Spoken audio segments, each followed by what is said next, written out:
Part of what I try to do here is to help you set your arts agenda, and now the Highland Street Foundation is one-upping me. For 10 weeks this summer, they've selected museums, historic sites, concert halls, and parks you should visit, and they're footing the bill. The foundation has partnered with 66 cultural groups this summer, spending more than $650,000 to cover admission. And joining me now to talk about Free Fun Fridays is Blake Jordan. He's the executive director of the Highland Street Foundation. Welcome to Greater Boston. Thank you. That's not easy to say. It's a mouthful, I know. So where did this idea come from? I would imagine you probably acknowledge that there was a barrier to entry, because I will say in my arts reporting, that's one thing I hear all the time is a concern about admission ticket prices. Yeah, no, that's exactly it. It started 6 summers ago with the trustees having a conversation about something to celebrate our 20th anniversary of the foundation. And why not open up some of these great cultural institutions for free? Because, as you said, it's expensive when you've got a few kids and you want to go as a family. And so we decided to start 6 years ago. We opened 10 different ones. So every Friday there was one open for free. And that first summer we had more than 60,000 people visit 10 organizations. And we thought, okay, there's something to this. There's a need.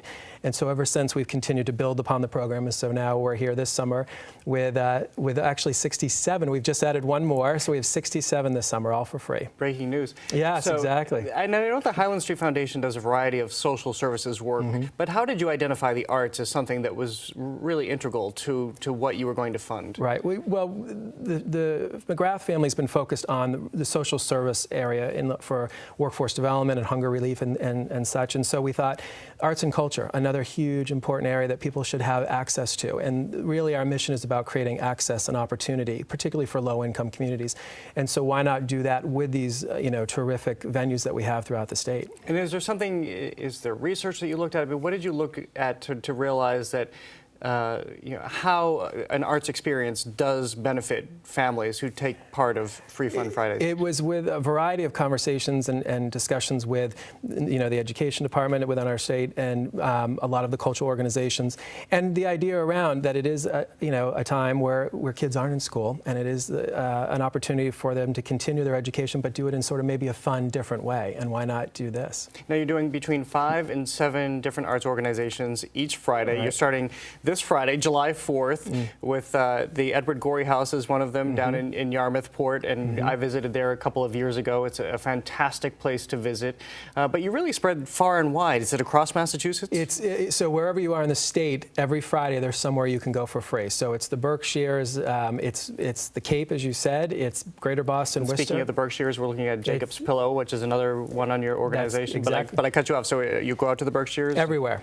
So Tanglewood in the Berkshires, Mass-Mocha. We'll do the Cape, go to Gorey House. We have the Heritage Museums on Cape. We have Falmouth on the Green. We do historic Deerfield out in Western Mass. It's everywhere.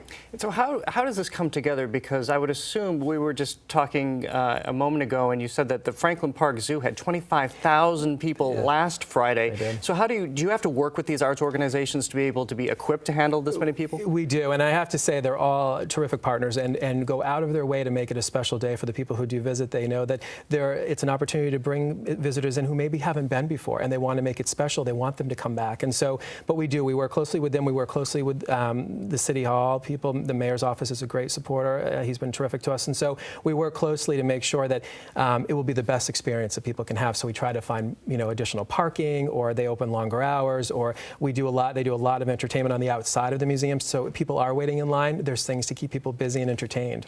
I would assume that this is also a boon for arts organizations. If you have granted, the Edward Gorey House perhaps can't handle 25,000 people, but it increases volume, so it must help them financially as well. It does. It does financially. People who aren't paying to get in might become members, or they're buying in the gift shop, or they're buying and having lunch at the facility if they offer that.